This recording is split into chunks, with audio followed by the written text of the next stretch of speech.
Hey guys, welcome back. Here we are on the couch again. Got another set of AFL logos for you, so get ready for that. Here we go.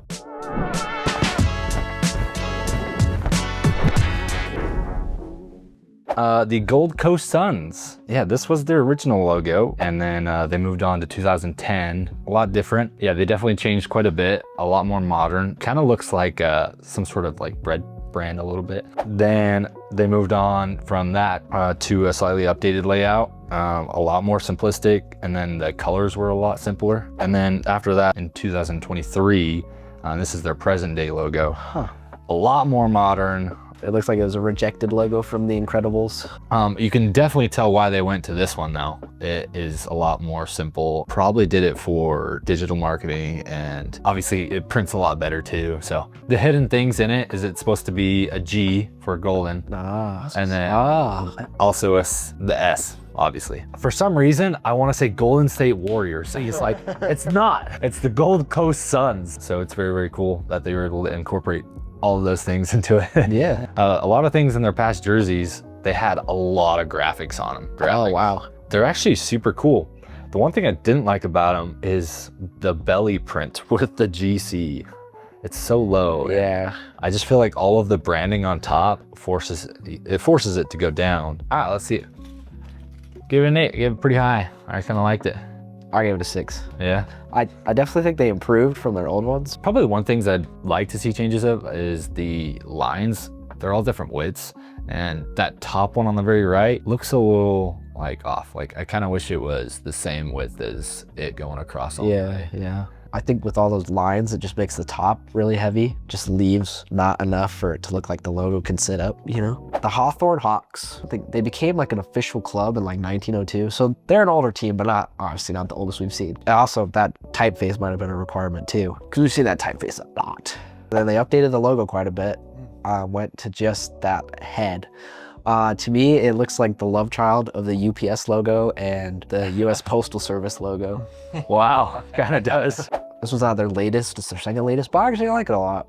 They kept the hawk carrying the ball, they brought that back, I think that's nice. And here's their current logo. Okay. Oh, wow. So yeah, they kind of got that Very shape going. Yeah, they got that hawk head. Yeah, I like that football one that was the talons holding the football. I thought that one was pretty cool. Their current one's not bad either. It's cool how it comes out of that shield. Yeah, you can see the brown comes down with it, meets up with the rest of the hawk, and then lines it back up. Makes a lot of sense why they designed it that way. It gives it cool, like balance all the way through. And the big bold type at the top. And how it comes into the shield there. And I like the letters being combined. And the gap between the A and the W doesn't really bug me. I don't know if it's just me, but I kind of prefer like the more vintage looking. It is interesting though. It's kind of updated with the times, if that makes sense. You know, some teams will kind of build off something that's more vintage, or they'll like change it completely. And this feels like it's been a pretty steady update. Like even the one before this kind of felt like pretty 90s. Yeah, for sure. All right, let's see it. Nice sound effects. Thank you. Great, yeah. I give it a 9. I'm giving it an 8. Hey, I also gave it a 9. Oh, cool. Kind of didn't like it, but you still gave it an 8. Well, I think there's a lot of stuff about it that's like really strong. Like, I do like the typeface. I do like the shield and kind of the way they incorporated it that way.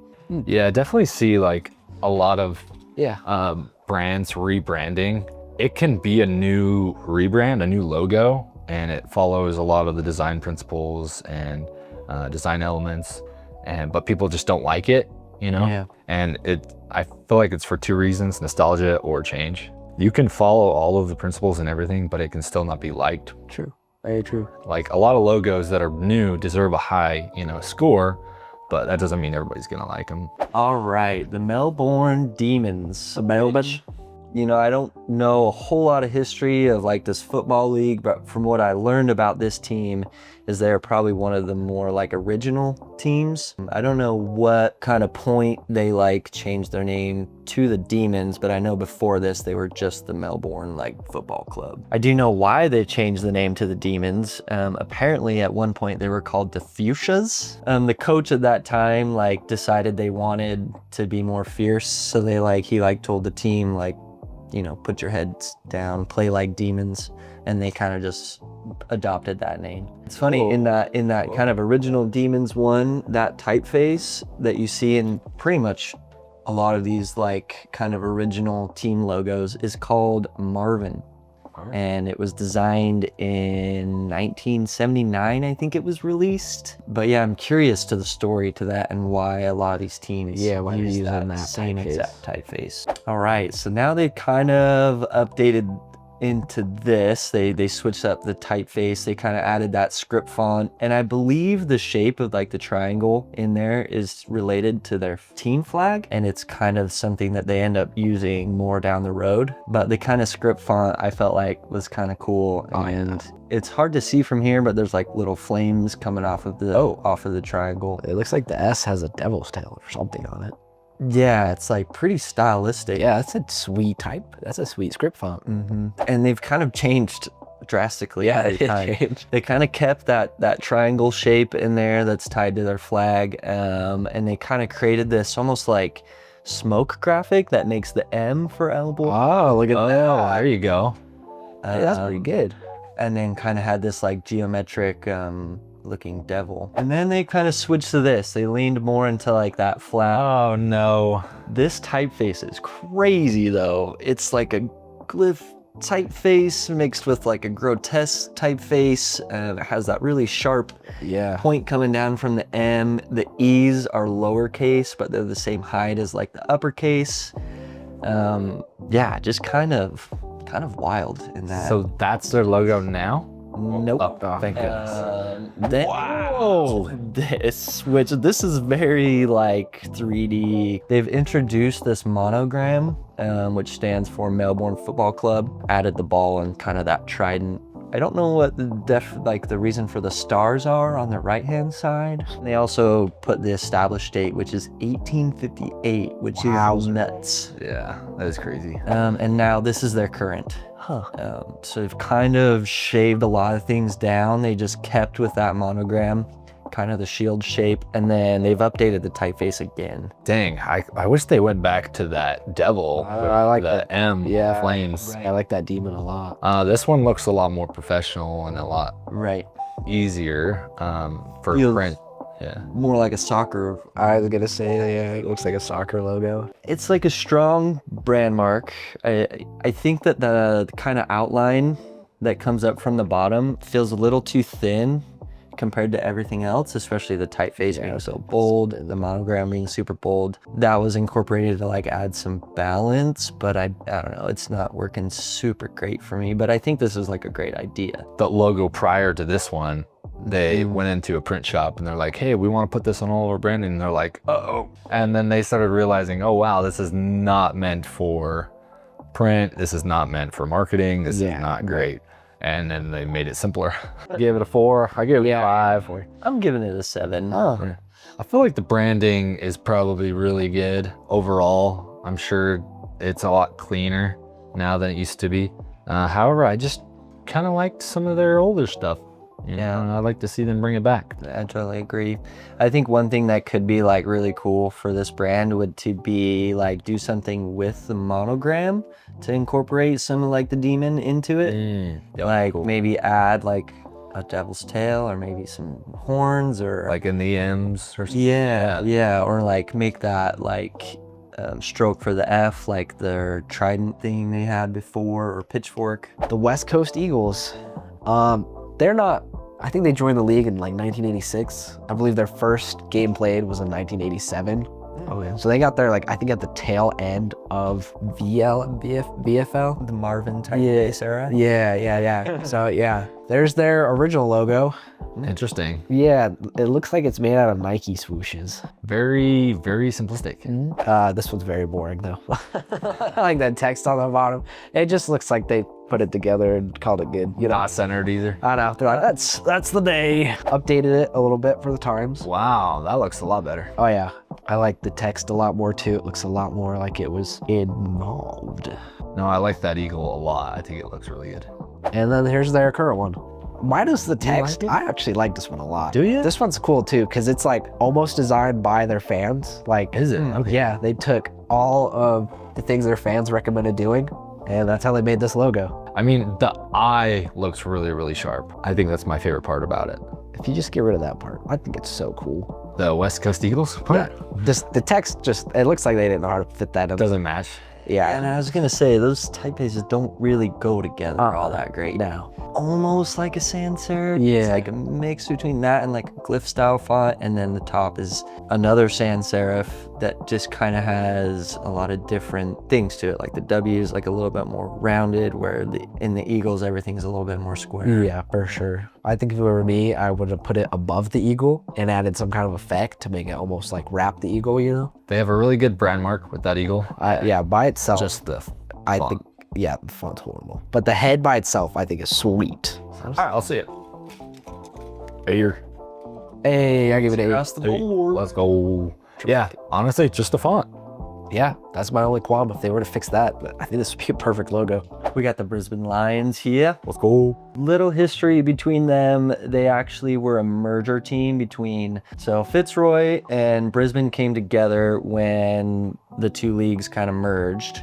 And so they became the Brisbane Lions. But originally they were in Melbourne, and they ended up moving all the way to Brisbane, which is kind of an interesting thing because I believe they still kind of have some of those Fitzroy fans, even though they're all the way down in Melbourne. And the next one, they got rid of the shield and changed it to an oval. What is kind of strong about this is it brings a little bit more attention to like the text, but it brings less attention to the logo. So it's kind of a double-edged sword. And now this is their current. So they did change it up quite a bit. I like where they're going for sure. I like it a lot better than the mixed gradients in the last one. Yeah, it was hard to look at a little bit. I love that lion. That lion is so cool. I just wish the background yellow matched the hair. The mane. Yeah. And you're talking about like at the top, how there's those tiny little points where like the hair meets. Even on the right side when it's like Yeah, they both come when it comes down. just as a circle. Yeah, and I don't, maybe that's just to get that shield shape. I find this super difficult when I'm trying to make patches, like leather patches, and I'm trying to put the logo like on a patch. It's always hard to decide, like, do I make a full shape and just put it in like a square or something, or do I try to outline it, band it, and then have a contoured shape of the logo? And sometimes it just doesn't look good as a contoured shape. One thing I've noticed too with a lot of these more current like AFL logos is a lot of their typefaces will be similar. Like this kind of glyph style with those like heavy bold serifs. Again, this is just like kind of my preference. I almost prefer the full body line a little bit more, but there's kind of something interesting that happens. They made their jerseys, they had the head of this lion with the body of the old lion. What? I don't know, I feel like they're mixing two different styles. That head looks a little weird. That body did not fit. Man, and they create those sponsors like huge. Yeah, that's on them. They're really getting their money's worth. But I mean, if I was a sponsor, I would be like, I want your guys' team to be the main focal point, and I just want to be there. Kind of like the NBA jerseys, where it's like, where they sometimes even change their color to match the jersey. I just think that's super cool. Alrighty, let's see it. Oh boy. Give her 6. I gave it a 6. No, yeah, I think this is a great look. I like the font. The blue seems out of place. And then I just think the yellow in the background, I just think that they could try to work on that to make it fit the lion head a little bit better. I should have mentioned it, but the blue has just been, they've just been like blue and maroon in a team, I believe. So I think they just also use that blue in their branding, their jerseys and stuff. So they must have just wanted to incorporate that somehow. The Fremantle Dockers. These guys are pretty cool. I like, this is their original logo. I could lift an anchor like that. Bro, what are you talking about, man? So the first logo, it kind of had this big bold anchor with the anchor, right? And then they were rocking purple, red, green, and white. Lots of colors. They changed it in 1999. Not much really changed. And then they changed it in 2011, and this is the current logo. They got rid of the anchor and just made the colors a lot more simple. What do you guys think of the font? I don't like that. Yeah, you know, like the block. It's kind of weird. Yeah, what's interesting about this team is, so the city is called Fremantle, and it's a port city. So that's kind of cool. Is that why they have anchor? Yeah, that's why they have anchors and anchors. And dockers. Jerseys are kind of cool too, though. They're not, there's nothing special, Against but they just do that triangle, that V shape that just comes to kind of a V, and it makes it look kind of sharp. And then I do like the color changes. And it seems like red and like maroon and navy blue get used a lot, even in like soccer, like just a lot of like foreign sports. So it's kind of nice to see something different. The text for Dockers is kind of interesting. Like, I feel like the C is bigger than the O, which is kind of weird. And like some letter forms are like a little more wide. One thing I will say though is the two typefaces together, Fremantle and Dockers, I feel like are a little bit more cohesive and work together as far as like the contrast between them. Well, a lot of other teams I've seen use like the same typeface across. And sometimes it's nice to have that kind of break. I kind of would prefer to see the text at the top of the brand mark instead of below it. Oh yeah. And then have that same arch style with the top of the emblem. All right, let's see it. I gave a 6. 6, 7. Give it an 8. Oh, alrighty, right in order. Yeah, I think they definitely improved their branding. Yeah. Overall. Yeah, I agree. I think the branding's a lot stronger. I could see that kind of monogram with the anchor being used in a lot of really cool ways. I think they were smart with the typefaces and how they kind of use those to contrast. But I think there's just some little tweaks and changes that it could use to really make it a lot stronger. And I didn't think about this until just now, but sometimes when you have like a man on a logo or something, it's harder to sell like unisex apparel, because when you have it this way, you can attract men and women into the sport a lot easier. And I want to say a lot of these teams have a female version, right? Yeah, I think they do. I don't know a lot about it. Hey everybody, thanks again for joining us for another round of Graphic Designers React. I think we've really been enjoying this AFL stuff. It's something kind of different and we're hoping you guys are liking it too. Remember to always like and subscribe. It really keeps us going and helps the channel out a lot. Keep those comments coming in. Let us know what you want to see next and we'll see you next time.